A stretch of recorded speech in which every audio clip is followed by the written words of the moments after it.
नमस्कार शेतकरी मित्र आणि मैत्रिणींनो, आजच्या आपल्या व्हिडिओमध्ये आपण या ठिकाणी 50 प्युअर गावठी कोंबड्या खर्च आणि उत्पन्न याबद्दल सविस्तर माहिती आजच्या व्हिडिओत आपण बघणार आहोत। त्यासोबतच फक्त 50 गावठी कोंबड्यांपासून आपण 48,000 रुपये महिन्याला कशा प्रकारे कमवू शकता त्याची मी तुम्हाला सविस्तर या ठिकाणी स्टेप बाय स्टेप सर्व खर्च पकडून तुम्हाला या ठिकाणी महिन्याला कसे कमवायचे हे सांगणार आहे। म्हणजे बघा, बरेच लोक बोलतील की 48,000 रुपये टोटल मिळकत आहे का, त्यामधून बाकीचा खर्च वजा होईल असा आहे का? तर नाही, निव्वळ 48,000 रुपये नफ्यामध्ये महिन्याला कसे कमवू शकता तर त्याबद्दल तुम्हाला मी माहिती सांगणार आहे। यामध्ये आपण लसीकरण असेल, शेड असेल, त्याचप्रमाणे तुमचं खाद्य नियोजन असेल, त्याचप्रमाणे इतरचा खर्च असेल, तुमची मजुरी असेल, लेबर असेल म्हणजे लेबर मजुरी असेल किंवा मग पेट्रोल असेल तुमच्या गाडीचं, तर हा एक एक बारीक बारीक खर्च यामध्ये मी पकडलेला आहे। त्यासोबतच जर तुमच्या शेडचा बल्ब उडाला असेल, तुमची ताडपत्री फाटली, तर हा टोटल सर्व खर्च या ठिकाणी मी या हिशोबामध्ये पकडला आहे। आणि हा सर्व खर्च आपण शेवटला वजा करून आपल्याला जे इन्कम भेटली आहे त्या इन्कममधून आपण सर्व खर्च वजा करून आपल्याला निव्वळ नफा किती उरतो वर्षाकाठी आणि महिन्याकाठी, 6 महिन्याकाठी, असं आपण सगळं या व्हिडिओत सविस्तर बघणार आहोत। सोबतच या ठिकाणी खूप काही पॉईंट आहेत की जर तुम्हाला माहिती नसाल तर तुम्ही या ठिकाणी पोल्ट्री व्यवसायामध्ये यशस्वी होण्याचे चान्सेस तुमचे खूप कमी आहेत। त्यामुळे तुम्हाला ते 4-5 पॉईंट तुम्हाला नक्की माहीत असणं गरजेचं आहे। त्यामुळे तुम्ही व्हिडिओ शेवटपर्यंत बघा, प्रत्येक पॉईंट काळजीपूर्वक बघा। जर एखादा पॉईंट नाही समजला तर व्हिडिओ मागे घेऊन पुन्हा बघा, तरी नाही समजला तर मला जो पण तुमच्या मनात डाऊट असेल, प्रश्न असेल, शंका असेल, ते मला तुम्ही लगेच तेव्हा कमेंटमध्ये विचारत चला। तर चला, तर आपण आजच्या व्हिडिओला या ठिकाणी सुरुवात करूया। पण त्या अगोदर या ठिकाणी मी तुम्हाला काही गोष्टी आधीच सांगतो की बघा, जर तुम्हाला 20-25,000 रुपयांची नोकरी हवी असेल तर त्यासाठी तुम्हाला दिवसभरातून 8 ते 10 तास खूप मेहनत करावी लागते, बरोबर। आणि दुसरी गोष्ट, तुम्हाला ते 15, 20, 25,000चं काम मिळवण्यासाठी या ठिकाणी तुमचं निम्म आयुष्य असेल किंवा 20-30 वर्ष मनापासून अभ्यास करावा लागतो, त्यावरती लाखो रुपये खर्च करावे लागतात। आणि लाखो रुपये खर्च केल्यानंतर 20, 25, 30 वर्ष या ठिकाणी शिकल्यानंतर तेव्हा कुठं तुम्हाला जाऊन स्टार्टिंगला 15, 20, 25,000 खूप मुश्किलीने या ठिकाणी भेटते। तर साहजिक आहे, तुम्ही जर 20-25,000च्या नोकरीसाठी इतकी वाट पाहू शकता, इतका पैसा खर्च करू शकता, तर तुम्हाला या ठिकाणी तुमचा व्यवसाय करायला तुमच्या मातीत राहून, या ठिकाणी घरी राहून जर तुम्हाला धंदा करायचा असेल आणि त्यातून तुम्हाला जर महिन्याला 48,000 रुपये येत आहेत, तर त्यामध्ये तुम्हाला पेशन्स म्हणजे या ठिकाणी तुमची चिकाटी पाहिजे, तुमच्यामध्ये वाट पाहण्याची क्षमता पण पाहिजे आणि थोडं जास्त या ठिकाणी कष्ट प्लस स्मार्ट वर्क करण्याची तुमची तयारी पाहिजे। आता मी हे तुम्हाला आधीच का सांगतोय की व्हिडिओमध्ये मी अशा पण काही गोष्टी सांगणार आहे की बरेच लोक काय म्हणतील की अरे यार, इथं खर्च लागतोय किंवा मग इथं वेळ लागतोय, तर तो वेळ पण तुमचा जो खर्च असेल तर तुमचा तो खर्च एका बॅचमध्येच त्याच्या काही पटीने तुमचा खर्च वसूल होऊन जातोय। आणि जो वेळ आहे तो वेळ खूप कमी आहे, कारण की जी इन्कम आहे त्या इन्कमच्या तुलनेत तुमच्याकडं जो वेळ लागतो आहे तो खूप कमी आहे। म्हणजे जर पुरेपूर जर तुम्ही या ठिकाणी व्यवस्थितरित्या टाईम टू टाईम केलं, व्यवस्थितरित्या सर्व नियोजन केलं, सांगितलेले नियम व्यवस्थितरित्या पाळले, तर या ठिकाणी तुम्हाला यशस्वी होण्याचे चान्सेस सगळ्यात जास्त आहेत, बरोबर।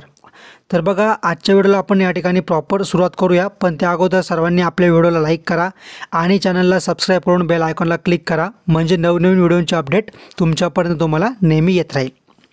तर आता आपण बघूया 50 गावठी कोंबड्यांपासून या ठिकाणी तुम्ही 48,000 रुपये महिन्याला कसे काय कमवू शकता ते। तर बघा, आता बघा, सर्वप्रथम आपण एकदाच करावा लागणारा खर्च या ठिकाणी आपण बघणार आहोत। एकदाच लागणारा खर्च म्हणजे काय, ज्यामध्ये तुमच्या 50 कोंबड्या आहेत, 5 कोंबडे आहेत, तुमचं 50 कोंबड्यांसाठी शेड आहे आणि बाकीचा इतर खर्च आहे। आता हा खर्च आपण ग्राह्य पकडायचा नाही, कारण की हा बघा साहजिक आहे, हा खर्च तुमचा वाया जाणार नाही अजिबात। हा जो खर्च आहे हा तुम्हाला जेव्हा वाटेल तेव्हा तुम्ही वसूल करू शकता। म्हणजे ते जे तुमचं शेडचं मटेरियल आहे किंवा शेड आहे, त्यामुळे तुम्ही गुरं बांधू शकता किंवा त्यामुळे तुम्ही बाकीचे कांदे वगैरे साठवायला किंवा कोणत्याही कारणाला वापरू शकता भविष्यात, जर तुम्हाला वाटलं हा व्यवसाय नाही करायचा तर. पण जर तुम्हाला प्रॉफिट होत असेल तर तुम्ही हा व्यवसाय बंद नाही, या ठिकाणी त्याला दरवर्षी किंवा प्रत्येक बॅचने तुम्हाला जसं जसं प्रॉफिट होईल तसं तसं तुम्ही या ठिकाणी वाढवतच जाल. जर तुमच्याकडं कोंबड्या बघायच्या गेल्या तर 50 कोंबड्या आपल्याला हव्या आहेत. त्या आपण कोणत्या, ज्या डायरेक्टली अंड्यावरच्या कोंबड्या पाहिजेत. बरोबर. जर एक कोंबडी आपण एक सरासरी 400 रुपयाला पकडली तर 400 गुणिले 50 या ठिकाणी 20,000 रुपयाच्या तुम्हाला कोंबड्या लागतील. जर आपण 5 म्हणजे प्रत्येक 10 कोंबड्या मागं आपल्याला एक कोंबडा जरी आपण ठेवला तर असे करून तुम्हाला 5 कोंबडे लागतील आणि एक कोंबड्याची आपण सरासरी किंमत 700 रुपये पकडली. थोडीशी आपण या ठिकाणी जास्त पकडली किंवा कमी पकडली असेल, पण एक सरासरी 700 पकडली आहे. आणि या ठिकाणी कोंबडा पण आपल्याला 6-7 महिन्याच्या आसपासचाच घ्यायचा आहे, म्हणजे या ठिकाणी मोठा कोंबडा घ्यायचा आहे. आणि कोंबड्याचे होते 3,500 रुपये. त्याच्यानंतर शेड 5 बाय 10 फुटाचं करायचं आहे. त्यासाठी आपल्याला काय करायचं आहे, 1 इंचाची जाळी आणायची आहे आणि वरतून आपल्याला तुमच्या घरातले बांबू वगैरे असेल किंवा येळूच्या काठ्या असतील तर त्यांचं तुम्हाला एक शेड करून घ्यायचं आहे किंवा तुमच्या घरात ऑलरेडी गोठा असेल तर त्यामध्ये तुम्हाला या ठिकाणी कोंबड्यांना ठेवायला जागा करायची. इतर आपण बाकीचा खर्च पकडला, जसे की 500 रुपयामध्ये तुमची लाईटिंग वगैरे असेल किंवा मग बाकीचा खर्च त्यामध्ये आपण ॲड केला. असे करून आपल्याला 28,000 रुपये सुरुवातीला लागले, जे या ठिकाणी भरपूर लोकांना खूप जास्त वाटत असतील, पण हा खर्च काहीच नाही आहे. कारण की जर तुम्हाला महिन्याला 48,000 रुपये भेटणार आहेत तर तुम्ही साहजिक आहे तुमचं एका महिन्याच्या उत्पन्नातच हा खर्च वसूल होऊन जातो आहे. बरोबर. आता बघा, आपल्याला सुरुवातीला आणि एकदाच करावा लागणारा खर्च जो आहे या ठिकाणी 28,000 आहे. त्यामुळे आपण हा खर्च वन टाईम इन्व्हेस्टमेंट आहे आणि भविष्यात ही तुमची इन्व्हेस्टमेंट कधीच वाया न जाणारी इन्व्हेस्टमेंट आहे. त्याच्यामुळे आपण बॅचच्या खर्चामध्ये हा पकडणार नाही आहे. बरोबर. आता आपण बघूया सर्व नियोजन आणि उत्पन्न काय आहे. तर बघा, आता आपल्याला काय करायचं आहे की बरेच लोक गावठी कोंबडी ही अंडे उत्पादनासाठी पाळतात. तर मी तुम्हाला आत्ताच सांगतो आहे, प्युअर गावठी कोंबडी, पुन्हा एका प्युअर गावठी कोंबडी या ठिकाणी जर तुम्ही अंड्यासाठी किंवा अंडी विक्रीसाठी तुम्ही पाळायची ठरवाल, त्या ठिकाणी बघा हे खूप चुकीची मेथड आहे. भरपूर लोक करतात, त्यात काही डाऊट नाही आहे, पण या ठिकाणी गावठी कोंबडीचे जे अंडे देण्याचं प्रमाण आहे ते खूप कमी असतं. म्हणजे वर्षाकाठी ती 70, 90, 100च्या लयतले 100 आसपास काही काही कोंबडे देत पण नाही, पण 70 ते 90 अंडी या ठिकाणी वर्षाकाठी भेटतात. आणि जर आपण महिन्याची तुलना केली तर सरासरी 100 कोंबड्यामागं तुम्हाला 20-30 अंडेच्या आसपास अंडे भेटतील आणि त्यामुळे तुम्हाला खाद्य खर्च असेल किंवा बाकीचा खर्चच लागून जाईल आणि या ठिकाणी तुमचं जे अंड्याचं उत्पादन आहे किंवा अंड्याची मिळकत आहे ती खूप कमी राहील. त्यामुळे जर तुम्हाला अंड्यांसाठी करायचे असेल तर माझं तर मत हे की तुम्ही कावेरी किंवा इतर जातीच्या ज्या गावरांमध्ये कोंबड्या आहेत तर त्यांचे तुम्ही पाळू शकतात अंड्यांसाठी करायचे असेल तर. आणि जर तुम्हाला त्यांच्यावरती व्हिडिओ पाहिजे असेल तर तसं मला कमेंटमध्ये सांगा किंवा येणाऱ्या काळात मी त्याच्यावर देखील व्हिडिओ बनवणार आहे. तर तुम्ही चॅनलला सबस्क्राईब करून ठेवा, म्हणजे तो देखील व्हिडिओ तुम्हाला नक्की भेटेल. आता बघा, जर तुम्हाला गावठी कोंबड्या करायच्या असतील तर तुमचं एकच टार्गेट असलं पाहिजे, एक तर पिल्लं किंवा मग या ठिकाणी डायरेक्ट कटिंगसाठी कोंबडी किंवा पक्षी तयार करायचा. बरोबर. आता बघा, जर आपण एक सरासरी नियोजन केलं, जसं की आपण सरासरी अंडी क्षमता बघितली गावठी कोंबडीची, प्युअर गावठी कोंबडीची, तर बघा जर गावठी कोंबडी वर्षाकाठी 90 अंडे देत असेल आणि आपल्याकडं 50 कोंबड्या असेल तर 90 गुणिले 50 4,500 अंडे आपल्याला या ठिकाणी वर्षाकाठी भेटत आहेत. आता आपल्याला काय करायचं आहे, आपल्याला आपले ज्या कोंबडीचे अंडे आहेत ते या ठिकाणी फर्टाईल अंडेच बनवायचे आहेत. म्हणजे आपल्याला कोंबड्याखाली कोंबडी बसूनच अंड्याचे उत्पादन करायचे आहेत, म्हणजे त्यातून आपल्याला पिल्ले काढू शकतो. बरोबर. जर आपण कोंबड्याखाली कोंबडी बसवली नाही तर त्यातून अंडे तर कोंबडी देणार पण त्यातून पिल्लू निघणार नाही. त्यामुळे तुम्हाला कोंबड्याखाली बसलेल्या कोंबडीपासूनच अंडे पाहिजेत. असे आपल्याला वर्षाकाठी 4,500 अंडे भेटणार आहेत, पण आपण या ठिकाणी निम्मेच पकडणार आहे, म्हणजे 2,250च अंडे आपण या ठिकाणी पकडणार आहेत. आता हे का बरं, कारण की आपण काय करणार आहे, वर्षाकाठी म्हणजे जसं जसं एक महिन्याच्या आपण या ठिकाणी बॅच करणार आहेत. जसं की बघा, आता 2,500 अंडे आपण निम्मे का पकडले, जर ह्या महिन्यात जर आपण बघितलं आपल्याकडे 50 कोंबड्या आहे आणि जर कोंबडीने जर 30% प्रमाण असेल अंडे देण्याचे, तर आपण एक सरासरी आपण अंदाजा काढला 15 अंडे या ठिकाणी 15 ते 20 अंडे आपल्याला दिवसाला भेटणार आहेत, बरोबर. आणि जर त्या अंड्यातून आपण पिल्लं काढली तर ती कोंबडी त्या 21 दिवस ते पिल्लं उबवण्यासाठी बसणार आहे किंवा थोडा काळ तिचा एखादा महिना खुडूकचा पण असणार आहे. त्यामुळे आपण या ठिकाणी निम्मे 6 महिन्याचे उत्पन्न पकडले, बरोबर. आता जर आपल्याकडं 2250 अंडे आपल्याला भेटलेले आहेत आणि ते आपण या ठिकाणी प्रत्येक कोंबडीखाली ठेवून दिले आहेत किंवा आपण कोंबडीखाली बसून या ठिकाणी उभवणार आहोत. जर तुमच्याकडे इन्क्युबेटर घेण्याची क्षमता असेल किंवा तुम्हाला इन्क्युबेटर घ्यायचा असेल तर अतिउत्तम. पण आपण या ठिकाणी कोंबडीखाली बसून 2250 अंडे ठेवले, बरोबर. आता त्यातून काय झालं की सरासरी 10-15% किंवा 7-8% अंडे जे आहेत या ठिकाणी काय झाले, खराब निघाले, बरोबर की नाही, डेड झाले. मग आपण 250 अंडे खराब पकडले आणि उरलेल्या 2000 अंड्यामधून या ठिकाणी पिल्ले बाहेर पडली. पण काय होतं, पिल्ले लहान असल्यानंतर त्यांची मरतूक पण भरपूर प्रमाणात होते. मग त्यानंतर आपण काय केलं, ह्याच्यातून पुन्हा आपण या ठिकाणी 10 ते 15% मरतूक पकडली. तर सरासरी आपण 2000मधून 250 पिल्लांची या ठिकाणी मर झाली आहे असं समजलं. काय 250 पिल्लांची या ठिकाणी मरतूक झाली किंवा 250 पिल्लं जन्माला आल्यानंतर मेली. म्हणजे आता आपल्याकडे किती उरले, 1750 पिल्लं बाकी आहेत, बरोबर. आता त्यानंतर 1750मधून आपण काय करणार आहे की कोंबडी या ठिकाणी म्हणजे कोंबडीचं जे पिल्लू आहे आपल्याला सरासरी कटिंगसाठी विकायचं आहे किंवा 1-1.5 किलो होईपर्यंत आपल्याला विकायचं आहे. तर आपल्याला काय करावं लागेल की या ठिकाणी आपल्याला 5 ते 6 महिने तरी कमीत कमी, जर 4 महिन्यात पण पक्षी तयार होऊ शकतो, पण आपण एक सरासरी 4-5 महिन्याचा कालावधी 5-6 महिन्याचा कालावधी पकडतो आहे. तर बघा या ठिकाणी 5-6 महिन्यामध्ये एखादा आजार आला तर यामध्ये तो आपले एखाद-दोन पक्षी मरत आपण 250 पक्षी अजून एक्स्ट्रा पकडले, जे आपल्याकडे या ठिकाणी एखाद्या आजाराने किंवा मोठे होता मोठे होईपर्यंत मेले. असे टोटल आपण 750 पिल्लांची किंवा अंड्यांची आपण घट पकडली. मग आता आपल्याकडे उरले आहेत ते आहेत फक्त 1500 पिल्लं शिल्लक राहिलीत. आता हे 1500 पिल्लं एकदम सुदृढ आहेत, ताटम आहेत आणि उच्च दर्जाची आपल्याकडं शिल्लक आहेत. आता बघा कोंबडी जेव्हा पण पिल्लं देते किंवा अंड्यातून पिल्लं बाहेर येतात तर त्यामध्ये 30 ते 40% तरी कोंबडे असतात. म्हणजे 30 ते 40% प्रमाण हे कोंबड्यांचं असतं आणि बाकी 70 ते 60% हे कोंबडीचे असते. तर आपण काय केलं आहे, आपण जेव्हा कोंबडी घेतली होती आपण 400 रुपये पकडली आणि कोंबडा होता तो 700 रुपये पकडला आहे. त्याचप्रमाणे आपण जर 5-6 महिने कोंबडी पाळतो आहे तर 6 महिन्याच्या पुढं कोंबडी अंडे देण्यास या ठिकाणी सुरुवात करूनच देते, बरोबर. तर मग अंड्यावर येत असेल कोंबडी किंवा 6 महिन्याची कोंबडी असेल तर साहजिक आहे तिचं वजनही जास्त असेल आणि तिला भावही जास्त भेटेल. तर आमच्याकडचा जर रेट काढला तर आमच्याकडं कोंबडी सरासरी 400-500 रुपयाच्या आसपास सहज विकली जाते. आणि कोंबड्याची तुम्ही बात कराल तर 500, 600, 700, 1000पर्यंत देखील कोंबडा विकला जातो. या ठिकाणीकडे तुमच्याकडे जर स्किल असेल तुम्ही तो कोंबडा 700, 800, 1000 रुपयाला सुद्धा देऊ शकता. किंवा जर काही कुठं जर कापायचं असेल जत्रेला वगैरे तर त्या टायमाला देखील तुम्ही जास्त महाग कोंबडा देऊ शकता. ते तुमच्यावर अवलंबून राहिलं आहे, बरोबर. आता बघा जर आपण 60% कोंबड्या पकडल्या तर 900 कोंबड्या राहत आहे आणि 40% कोंबडे तर 600 कोंबड्या असतात. असे टोटल आपल्याकडं 1500 पिल्लं आहेत. जर आपण 900 कोंबड्या 400 रुपये प्रति कोंबडी दराने पकडलं तर 3,60,000 रुपये आपल्याला कोंबडीपासून भेटत आहेत, बरोबर. आणि हो, भरपूर लोक इथूनच व्हिडिओ बंद करून टाकतील आणि बघतील की एकूण आम्हाला उत्पन्न 7,20,000 रुपये झालं आहे.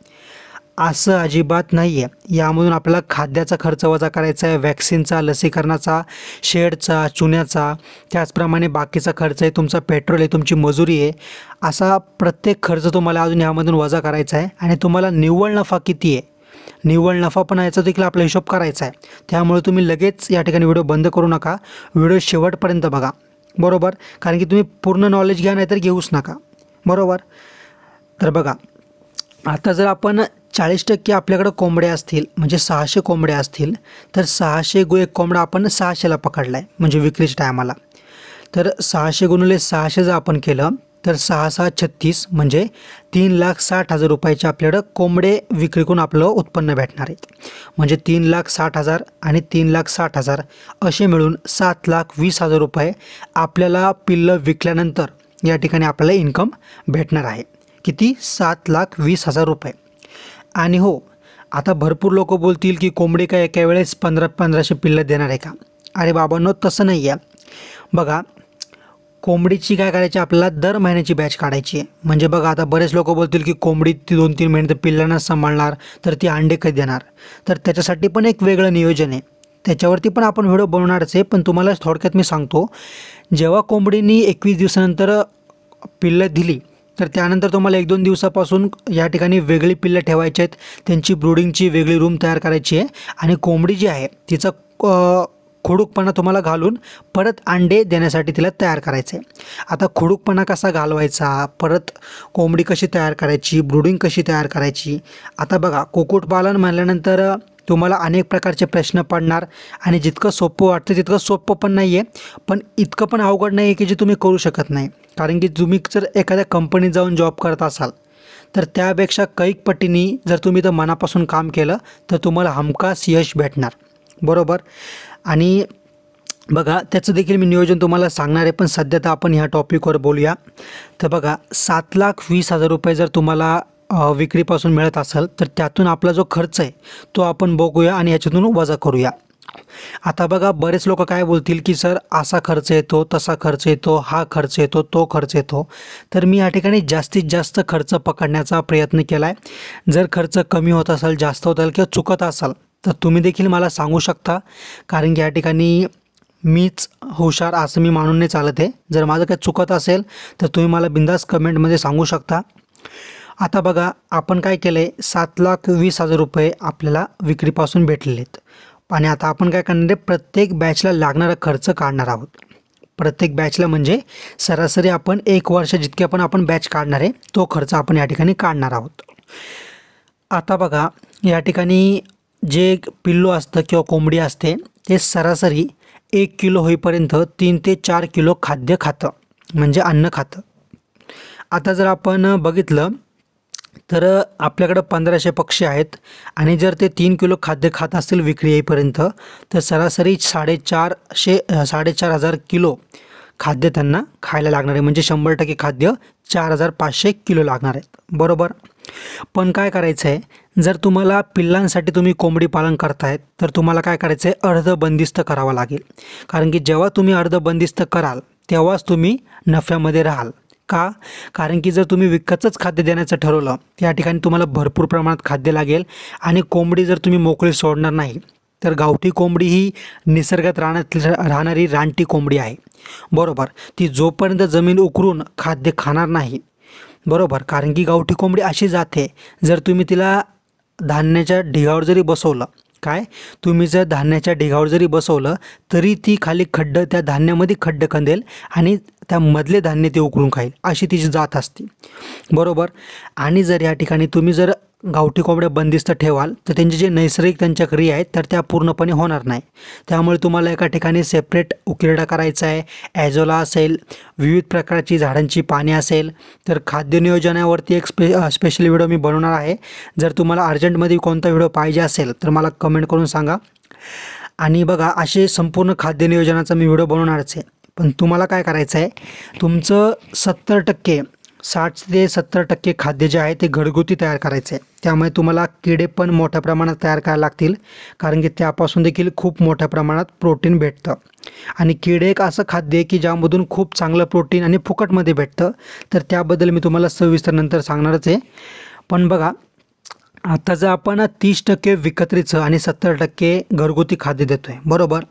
जर 30% जर आपण खाद्याचा हिशोब केला तर 1,350 किलो खाद्य विकत्रीचं लागेल. आणि जर खाद्याचा दर या ठिकाणी 30-34 असा रुपये या आसपास आहे, पण आपण सरासरी 35 रुपये पकडून चालतो आहे. कारण की प्रत्येक जिल्ह्यानुसार भाव कमी जास्त असू शकतो. त्यामुळे आपण 35 रुपये पकडले. जर 1,350 गुणुले 35 रुपये आपण जर केले तर 47,250 रुपये खाद्यावरचा खर्च येतो आहे 150 पक्ष्यांना, बरोबर, विकेपर्यंत. हा खर्च आपण 30% पकडला आहे. बाकी 70% तर आपण घरगुती खाते देतो आहे, कारण की ते आपल्याला देणं तर कंपल्सरीच आहे. आपण चारा लावू शकता, झाडं लावू शकतात, अनेक प्रकारचे खाद्याचं नियोजन आपण या ठिकाणी करू शकता, पण ते आपण नंतरच्या व्हिडिओत बघूया. आता बघूया आपण आपलं हे सगळं ज्या बाकीचा खर्च आपला, जसं की आपण खाद्याचा पकडला 47,250 रुपये खाद्य खर्च. त्यानंतर तुमच्याकडं मोठ्या प्रमाणात पक्षी आहे, त्यामुळे तुम्हाला त्यांची रेग्युलर बेसिसवर फवारणी असेल, त्याचनंतर लसीकरण असेल किंवा आजारांची औषधं असतील, तर ते तुम्हाला सर्व प्रकारे प्रॉपर तुम्हाला या ठिकाणी वॅक्सिनेशन करावे लागेल, लसीकरण करावे लागेल. मी या ठिकाणी सरासरी 20,000 रुपये लसीकरणाचा किंवा औषधांचा पकडून चाललो आहे. यामध्ये थोडा फार बदल पण होऊ शकतो, पण सरासरी एक 20,000 रुपयाच्या आसपास लसीकरण लागेल. आता बघा, लसीकरण आपण 20,000 पकडले. आता आपण 10,000 रुपये एक्स्ट्राचे पकडले. ते कशाचे, की जे तुमच्या फार्ममध्ये तुम्हाला तूस लागणार आहे, तुम्हाला चुना फवारायला लागणार आहे, किंवा ज्यामध्ये इतर खर्च पण असेल, जसं की तुम्हाला जर काढा बनवायचा असेल तर तुम्हाला वेगवेगळ्या प्रकारच्या आयुर्वेदिक वस्तू आणायला लागतील, जसं की आलं असेल. अशा वेगवेगळ्या प्रकारे तुम्हाला जर काढा बनवायचा असेल तर अशा सर्व गोष्टी आपण 10,000 रुपये एक्स्ट्रा पकडून चाललो आहे, बरोबर. त्यानंतर आता तुम्हाला लसीकरण पकडलं, खाद्य पकडलं, 10 रुपये आपण इतर सर्व खर्च पकडला आहे. पण तरी देखील भरपूर लोकांच्या मनात अनेक खर्च असतील, अनेक वेगवेगळ्या प्रकार त्यांच्या मनात शंका असतील, जर तुम्ही आमका खर्च पकडला नाही, तो खर्च पकडला नाही. त्यामुळे आपण एक सरासरी महिन्याला 5,000 रुपये एक्स्ट्राचा खर्च पकडून चाललो आहे. म्हणजे आपण जर महिन्याचा 5,000 रुपये एक्स्ट्रा पकडला आणि जर आपण वर्षाकाठी एक्स्ट्रा खर्च पकडला वर्षाचा, तर 60,000 रुपये आपला एक्स्ट्रा खर्च आपण पकडला आहे. ज्यामध्ये जर तो कोणाला मजुरी लेबर घ्यायची गरज लागली, मजूर घ्यायची गरज लागली, तर मजुरी असेल, किंवा तुम्हाला शेडसाठी तुमच्या गाडीला पेट्रोल लागत असेल तर ते पेट्रोल असेल, किंवा मग इतर तुमचा काही बल्ब वगैरे उडत असेल, तुमची ताडपत्री फाटत असेल, किंवा अनेक प्रकारचे खर्च आपण या ठिकाणी पकडून चाललो आहे, बरोबर. म्हणजे या ठिकाणी मी तुम्हाला बघायला जर गेलात तर तुम्हाला मी प्रश्न विचारायलाच काही ठेवत नाही आहे. प्रश्न जर तुम्हाला पडत असेल तर साहजिक आहे, तुम्ही मला विचारा. पण या ठिकाणी आपण जास्तीत जास्त खर्च पकडण्याचा प्रयत्न करतो आहे, कारण की वातावरणानुसार, वेळेकाळानुसार कोणतंही संकट येऊ शकतं किंवा कोणती परिस्थिती येऊ शकते, तर त्यावेळेस आपल्याला पैसा लागतो किंवा एक्स्ट्रा पैसा जाऊ शकतो. त्यामुळे आपण 60,000 रुपये वर्षाकाठी एक्स्ट्राच पकडून चाललो आहे. असा टोटल आपला जो खर्च आहे तो आहे 1,37,250 रुपये आपला टोटल खर्च आहे. बॅचचा खर्च जो आपल्याला आधी लागला वन टाईम इन्व्हेस्टमेंटला, तो वेगळा, तो आपल्याला एकदाच करायचा आहे. पण हा आपल्याला वर्षाला एवढा खर्च येणार आहे, जसं मी नियोजन सांगतो त्याप्रमाणे, बरोबर. आणि बघ, आता आपण टोटल आपला नफा किती झाला तो बघूया. पण त्याच्या अगोदर छोटीशी विनंती आहे, कळकळीची विनंती आहे. मी तुमच्या मुलासारखा आहे, भावासारखा आहे, मित्रासारखा आहे. तर माझी एक छोटीशी विनंती आहे, तुम्हाला आपल्या चॅनलला सबस्क्राईब करायला पैसे अजिबात लागत नाही आहे. सबस्क्राईब करणं हे फुकटमध्ये आहे. मी देखील तुम्हाला संपूर्ण नॉलेज व्हिडिओ या ठिकाणी फुकटमध्ये देतो आहे. तर बघा, माझी एक गरिबाची एक विनंती आहे तुम्हाला, जर आपल्या चॅनलला तुम्ही सबस्क्राईब केलं नसेल तर प्लीज आपल्या चॅनलला आत्ताच्या आत्ता सबस्क्राईब करा. खाली बटन आहे सबस्क्राईबचं, त्यावर सबस्क्राईब करून बेल आयकॉनला क्लिक करा आणि ऑलवर सिलेक्ट करा. म्हणजे काय होईल, मी जे पण महत्त्वाचे औषधांचे असेल, कोंबडी पालनचे असेल, नवनवीन व्हिडिओ टाकेल किंवा बनवेल, तर ते व्हिडिओ तुमच्यापर्यंत या ठिकाणी नेहमी पोहोचत राहतील. त्यामुळे चॅनलला सबस्क्राईब करून बेल आयकॉनला क्लिक करा. आणि लाईक करायला देखील पैसे लागत नाही, तर त्यामुळे खूप मेहनतीने व्हिडिओ बनवतो, तर लगेच आत्ताच्या आत्ता व्हिडिओला देखील एक लाईक नक्की करा. चॅनलला सबस्क्राईब करून बेल आयकॉन क्लिक करा आणि व्हिडिओला लाईक नक्की करा. आता पुढचा पॉईंट बघूया आपण, जो आहे सर्व खर्च वजा करून शिल्लक किती नफा राहतो ते बघूया आपण, बरोबर. तर बघा, आपलं जे उत्पन्न आलं होतं, म्हणजे कोंबडी विकून आपल्याला 7,20,000 रुपये आपल्याला पैसे आले होते. आता त्यातून आपण 1,37,000 रुपये 1,37,250 रुपये वजा करणार आहोत. आता जर आपण 1,37,250 रुपये वजा केले तर आपला जो निव्वळ नफा उरतो आहे तो या ठिकाणी 5,82,750 रुपये वर्षाला भेटतो आहे. म्हणजे बघा, या ठिकाणी बघा 5,82,750 रुपये वर्षाकाठी आपल्याजवळ या ठिकाणी निघत आहे. जर आपण या ठिकाणी 5,82,750ला 12 महिन्यांनी भागाकार दिला. म्हणजे इथं वर्षाचं आपलं वर्षाचा नफा आहे किंवा वर्षाचं उत्पन्न आहे. आपल्याला आपण महिन्याचा हिशोब काढायचा आहे आपल्याला.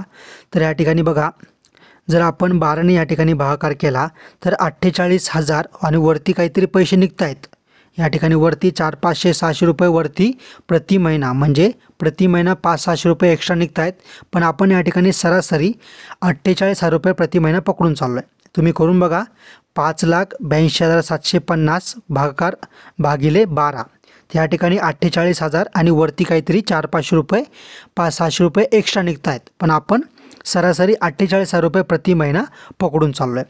म्हणजे बघा, तुम्ही तुमच्या मातीत राहून, तुमच्या कुटुंबासोबत राहून, तुम्ही तुमच्या गावात राहून, तुमच्या घरी राहून, तुमच्या शेतात राहून या ठिकाणी काय तर 48,000 रुपये प्रति महिना कशा प्रकारे कमवू शकता ह्याचं एक उत्तम उदाहरण तुम्हाला या ठिकाणी दिलं आहे. पण आता बघा, बरेचसे लोकांना वाटत असेल की असं कुठं शक्य आहे का? तर बघा मित्रांनो, या ठिकाणी असे पण फार्म आहेत ज्यामध्ये 3,000, 4,000, 5,000 पक्षी आहेत आणि योग्य प्रमाणे त्यांचं नियोजन चालू आहे आणि उत्पन्न चालू आहे. फक्त एवढंच की तुमची मनाची तयारी असली पाहिजे. जितकं काम तुम्ही मोलाने जाऊन किंवा दुसऱ्याच्या शेतात जाऊन किंवा दुसऱ्याच्या हाताखाली जाऊन करतात किंवा कंपनीत जाऊन करतात, तर तितकं जर काम तुम्ही आपल्या शेतामध्ये केलं किंवा आपल्या व्यवसायात केलं तर तुम्हाला यशस्वी होण्यापासून कोणीच रोखू शकत नाही. तुम्हाला 100% यश मिळणार म्हणजे मिळणार. पण जर तुम्हाला कुक्कुटपालन किंवा पोल्ट्री व्यवसाय करायचा असेल तर त्यासाठी काही गोष्टी खूप गरजेच्या आहे. जसे की तुम्हाला टायमिंग खूप गरजेचं आहे. जर तुम्हाला सकाळी कोंबडीला खाद्य टाकायचं आहे तर टाकायचंच आहे. जर तुम्हाला आज वॅक्सिनेशन करायचं आहे तर करायचंच आहे. जर तुम्हाला कोंबडीच्या या ठिकाणी प्रत्येक कोंबडीकडे तुम्हाला बारकाईने लक्ष ठेवावंच लागणार आहे. कोणत्या कोंबडीला आजार झाला त्यावर तुम्हाला वेळेवर उपचार करावा लागणार आहे. कोंबडी तुम्हाला बसवणे, त्यांची ब्रूडिंग करणे, म्हणजे तूज बदलणे, स्वच्छता ठेवणे, साफसफाई ठेवणे, अशा प्रत्येक गोष्टीचं नियोजन तुम्हाला वेळेवर करणं खूप गरजेचं आहे. जर तुम्ही सर्व गोष्टी व्यवस्थित वेळेवर केल्या तर तुम्हाला 100% यश भेटणार आहे. आता बघा, जे लोक इथपर्यंत थांबले तर त्यांच्यासाठी एक मी प्लस पॉईंट सांगतो आहे. जे लोक आतापर्यंत व्हिडिओ बघतायत तर त्यांच्यासाठी एक छोटासा मी प्लस पॉईंट सांगतो आहे. बघा, आता आपल्याकडं 1,500 पक्षी आहेत, बरोबर. आता 1,500 पक्षी आपण जर सांभाळतो आहे तर साहजिक आहे आपल्याकडं मोठ्या प्रमाणात कोंबड खताची निर्मिती होणार आहे. आणि कोंबड खताची निर्मिती म्हणजे तुम्हाला पण माहिती आहे, कोंबड खत हे चांगल्या प्रकारे त्यांना भाव भेटतो आणि चांगल्या प्रकारे ते विकलं पण जातं, चांगली मागणी असते. म्हणजे तुम्हाला एक्स्ट्राचा इन्कम आहे, ज्यामधून तुम्हाला कोंबड खत त्याचा देखील तुम्हाला एक्स्ट्रा पैसा भेटणार आहे, बरोबर. किंवा तुम्हाला ते खत तुम्ही तुमच्या शेतात वापरून तुम्ही चारा चांगल्या प्रकारे पिकवू शकता किंवा तुमचं जे काही पीक असेल ते देखील तुम्ही चांगल्या प्रकारे पिकवू शकता. आता बघा, कुक्कुटपालन आहे तो या ठिकाणी अर्ध्या तासात 1 तासात होणारा विषय नाही आहे. त्यासाठी तुमचं खाद्य नियोजन, ब्रूडिंग असेल, पक्षी असेल, अशा भरपूर प्रकारचे प्रश्न असेल, भरपूर प्रकारचं नियोजन असेल, भरपूर प्रकारची माहिती असेल. जर तुम्हाला या ठिकाणी जर सर्व काही शिकायचं असेल त्या ठिकाणी बघा, पूर्णपणे मोफत आपल्या चॅनलवर मी या ठिकाणी टाकणार आहे. कोणतेही पैसे या ठिकाणी तुमच्याकडून मी शिकवायचे घेत नाही आहे, फ्रीमध्ये देतो आहे. त्यामुळे काय करायचं आहे, येणाऱ्या काळामध्ये तुम्हाला भरभरून व्हिडिओ भेटणार आहेत. बॉयलरचे पण भेटतील, क्रॉस ब्रीड असतील, DP असेल, सोनाली असेल, कडकनाथ असेल, सर्व क्रॉस ब्रीडच्या कोंबड्या असतील, प्युअर गावरान असतील, इन्क्युबेटर असेल, शेड नियोजन असेल, खाद्य नियोजन असेल, औषधं असेल, वॅक्सिनेशन असेल, परत शेती संबंधी असेल किंवा गोट फार्म असेल, गोठा असेल, म्हशी पालन असेल, तर असं सर्व माहिती तुम्हाला आपल्या चॅनलवर येणाऱ्या काळात बघायला भेटणार आहे. त्यामुळे जर तुम्ही अजूनपर्यंत देखील आपल्या चॅनलला सबस्क्राईब केलं नसेल तर आत्ताच्या आत्ता आपल्या चॅनलला सबस्क्राईब करून बेल आयकॉनला क्लिक करा. म्हणजे नवनवीन व्हिडिओ तुमच्यापर्यंत टाईम टू टाईम येत राहतील. आणि सोबतच खूप मेहनत लागते व्हिडिओ बनवण्यासाठी, तर प्लीज व्हिडिओला लाईक नक्की करा. पुन्हा सांगतोय, फ्री आहे, तुम्हाला यासाठी जास्त मेहनत नाही लागत आहे. व्हिडिओला लाईक करा, चॅनलला सबस्क्राईब करून बेल आयकॉनला क्लिक करा. आणि लास्टमध्ये तुम्ही कोणत्या जिल्ह्यातून आपला हा व्हिडिओ बघत आहात या